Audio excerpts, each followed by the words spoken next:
Bismillahirrahmanirrahim. Assalamualaikum warahmatullahi wabarakatuh. Alhamdulillah, sahabatku semuanya, kita bisa berjumpa lagi pada kesempatan kali ini. Semoga kita semuanya selalu mendapatkan keberkahan dalam kehidupan kita semuanya, dijauhkan dari segala mara bahaya apapun, dan semoga kita semuanya selalu diberikan kesehatan oleh Allah Subhanahu wa taala.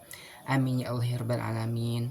Kita doakan juga kepada orang tua kita, saudara kita, atau teman-teman kita yang sedang sakit. Semoga Allah cepat angkat penyakitnya dan segera digantikan dengan kesehatannya seperti semula.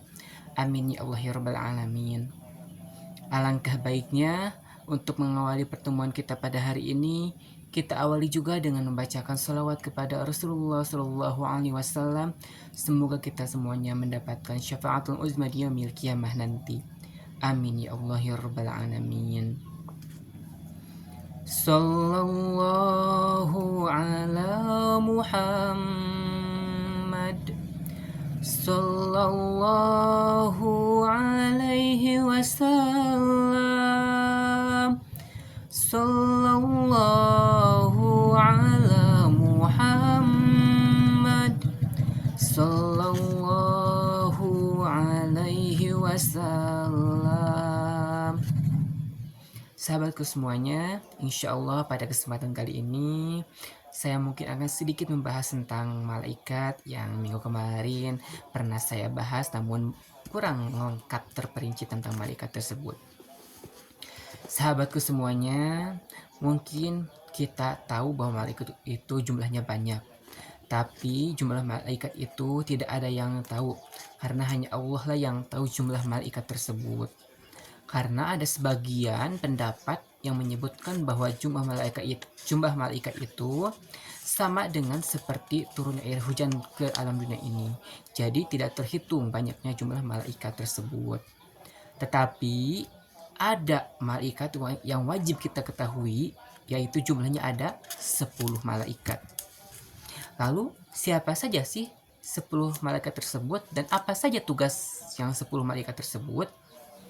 Jadi 10 malaikat tersebut adalah yang pertama malaikat Jibril, yang tugasnya yaitu menyampaikan wahyu. Jadi setiap Allah ingin menyampaikan wahyu kepada para nabi dan rasul, kepada para umatnya, maka Allah akan melalui perantara yaitu malaikat Jibril, lalu disampaikan kepada Nabi Muhammad, lalu disampaikan kepada kita sebagai umatnya Nabi Muhammad SAW dan makhluknya Allah Subhanahu wa taala.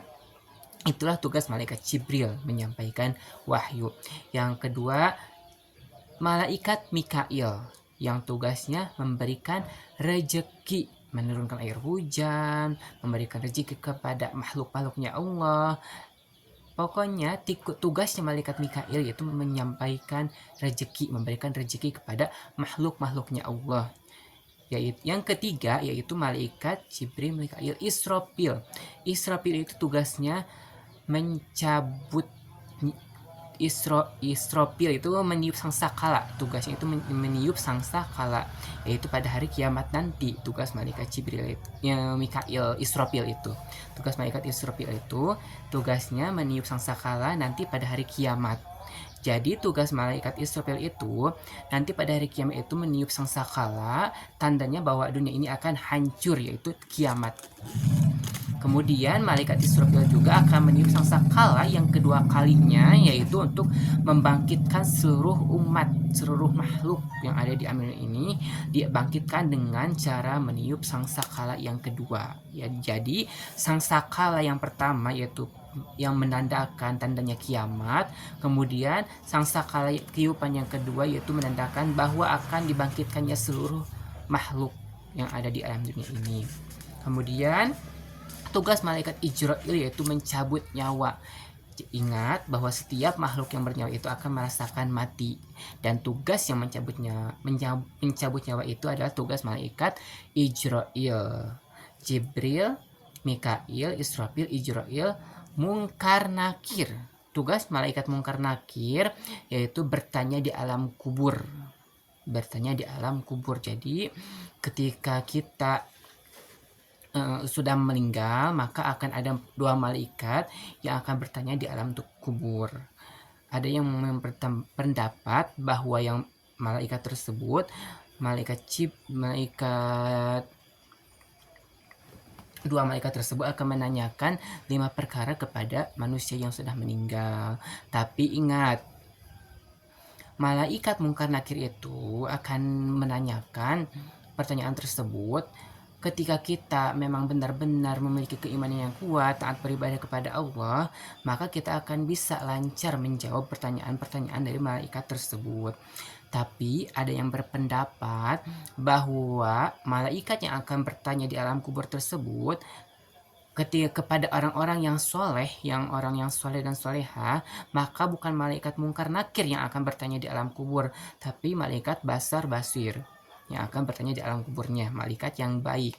Karena malaikat mungkar nakir itu sangat seram katanya, tubuhnya besar dan kita itu akan seram melihatnya karena memang kelihatan kejam, bukan kejam sih, tegas. Karena malaikat mungkar nakir itu akan bertanya, akan mendatangi kepada orang-orang yang banyak amal jahatnya. Itu ada yang berpendapat seperti itu.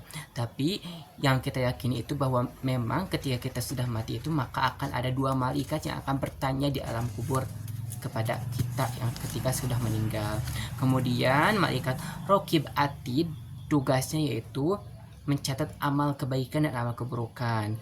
Tugas malaikat yang mencatat amal kebaikan yaitu malaikat Rokib, tugasnya mencatat amal kebaikan, dan tugasnya yang mencatat amal keburukan yaitu malaikat Atid. Jadi setiap perbuatan kita baik atau buruknya akan ada yang mencatat, akan ada 2 malaikat yang mengawasi kita, malaikat Rokib dan Atid. Ingat, hati-hatilah dalam segala perbuatan, jangan sampai kita sering melakukan perbuatan maksiat karena akan selalu ada malaikat yang mencatat perbuatan maksiat tersebut. Tapi perbanyaklah, kita harus memperbanyak perbuatan amal soleh, karena sekecil apapun perbuatan amal soleh kita akan selalu ada yang mengawasi dan mencatat, yaitu malaikat Rokib.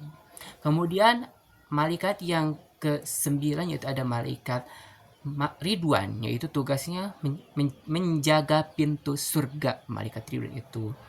Dan yang terakhir malaikat Malik yang tugasnya yaitu menjaga pintu neraka. Itulah tugas malaikat yang 10 yang wajib kita ketahui. Ingat ya, jangan sampai kita lupa, jangan sampai kita tidak tahu tentang 10 malaikat itu dan tugas-tugasnya. Ada 10 malaikat beserta tugas-tugasnya yang wajib kita ketahui. Yang pertama malaikat Jibril, tugasnya menyampaikan wahyu. Yang kedua malaikat Mikail, tugasnya menyampaikan rezeki, memberikan rezeki. Jibril, Mikail, Israfil tugasnya meniup sangkakala. Malaikat Ijrail tugasnya mencabut nyawa. Malaikat Rokib Atid bertanya di alam kubur. Malaikat Rokib Atid mencatat amal kebaikan dan keburukan. Malaikat Ridwan menjaga pintu surga, dan malaikat Malik menjaga pintu neraka. Mungkin itu saja penjelasan pada kesempatan kali ini. Semoga ada manfaatnya. Kurang lebihnya mohon maaf. Semoga kalian semua bisa mendapatkan ilmu dari video ini. Wallahul muwaffiq ila aqwamit thoriq. Wassalamualaikum warahmatullahi wabarakatuh.